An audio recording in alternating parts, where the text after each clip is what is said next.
Jean. Chapitre 19. Alors Pilate prit Jésus, et le fit battre de verges. Les soldats tressèrent une couronne d'épines, qu'ils posèrent sur sa tête, et ils le revêtirent d'un manteau de pourpre, puis, s'approchant de lui, ils disaient, « Salut, roi des Juifs !» Et ils lui donnaient des soufflets. Pilate sortit de nouveau, et dit aux Juifs, « Voici, je vous les mène dehors, afin que vous sachiez que je ne trouve en lui aucun crime. » Jésus sortit donc, portant la couronne d'épines et le manteau de pourpre.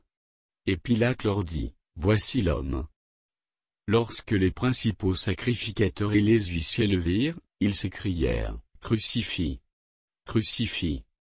Pilate leur dit, « Prenez-le vous-même, et crucifiez-le, car moi, je ne trouve point de crime en lui. » Les Juifs lui répondirent, « Nous avons une loi, et, selon notre loi, il doit mourir, parce qu'il s'est fait fils de Dieu. » Quand Pilate entendit cette parole, sa frayeur augmenta. Il rentra dans le prétoire, et il dit à Jésus, « D'où es-tu » Mais Jésus ne lui donna point de réponse. Pilate lui dit, « Est-ce à moi que tu ne parles pas? Ne sais-tu pas que j'ai le pouvoir de te crucifier, et que j'ai le pouvoir de te relâcher ?» Jésus répondit, « Tu n'aurais sur moi aucun pouvoir, s'il ne t'avait été donné d'en haut. C'est pourquoi celui qui me livre à toi commet un plus grand péché. » Dès ce moment, Pilate chercha à le relâcher. Mais les Juifs criaient, « Si tu le relâches, tu n'es pas ami de César. Quiconque se fait roi se déclare contre César. » Pilate, ayant entendu ces paroles, amena Jésus dehors, et il s'assit sur le tribunal, au lieu appelé le pavé, et en hébreu Gabbatha. C'était la préparation de la Pâque, et environ la 6e heure. Pilate dit aux Juifs, « Voici votre roi. » Mais ils s'écrièrent, « Ôte, ôte, crucifie-le. » Pilate leur dit, « Crucifierai-je votre roi ?» Les principaux sacrificateurs répondirent, « Nous n'avons de roi que César. » Alors il le leur livra pour être crucifié. Ils prirent donc Jésus, et l'émenèrent. Jésus, portant sa croix, arriva au lieu du crâne, qui se nomme en hébreu Golgotha. C'est là qu'il fut crucifié, et 2 autres avec lui, un de chaque côté, et Jésus au milieu.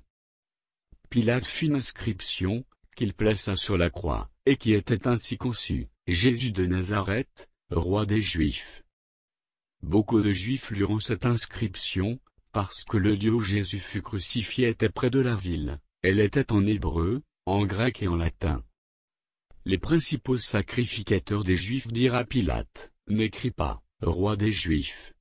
Mais écris qu'il a dit, je suis roi des Juifs. » Pilate répondit, « Ce que j'ai écrit, je l'ai écrit. » Les soldats, après avoir crucifié Jésus, prirent ses vêtements, et ils en firent 4 parts, une part pour chaque soldat.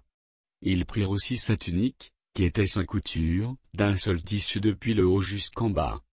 Et ils dirent entre eux, « Ne la déchirons pas, mais tirons au sort à qui elle sera. » Cela arriva afin que s'accomplisse cette parole de l'Écriture, « Ils se sont partagés mes vêtements, et ils ont tiré au sort ma tunique. » Voilà ce que firent les soldats. Près de la croix de Jésus se tenaient sa mère et la sœur de sa mère, Marie, femme de Clopas, et Marie de Magdala. Jésus, voyant sa mère, et auprès d'elle le disciple qu'il aimait, dit à sa mère, « Femme, voilà ton fils. » Puis il dit au disciple, « Voilà ta mère. » Et, dès ce moment, le disciple la prit chez lui.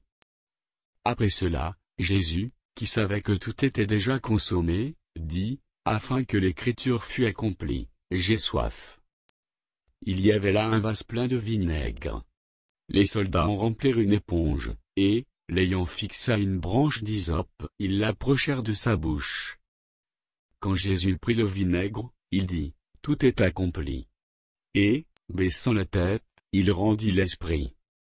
Dans la crainte que les corps ne restassent sur la croix pendant le sabbat, car c'était la préparation, et ce jour de sabbat était un grand jour, les Juifs demandèrent à Pilate qu'on rompît les jambes aux crucifiés, et qu'on les enlevât. Les soldats vinrent donc, et ils rompirent les jambes au premier, puis à l'autre qui avait été crucifié avec lui. s'étant approchés de Jésus, et le voyant déjà mort, ils ne lui rompirent pas les jambes.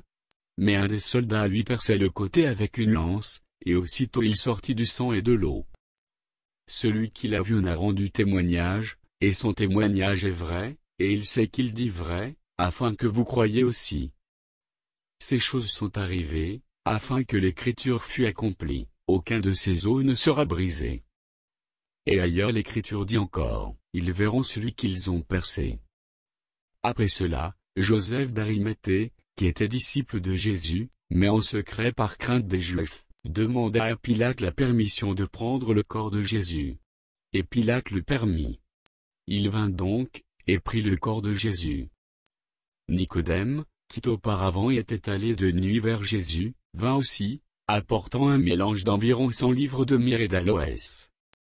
Ils prirent donc le corps de Jésus, et l'enveloppèrent de bandes, avec les aromates, comme c'est la coutume d'ensevelir chez les Juifs.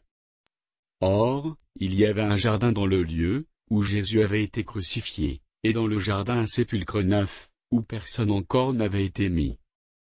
Ce fut là qu'ils déposèrent Jésus, à cause de la préparation des Juifs, parce que le sépulcre était proche.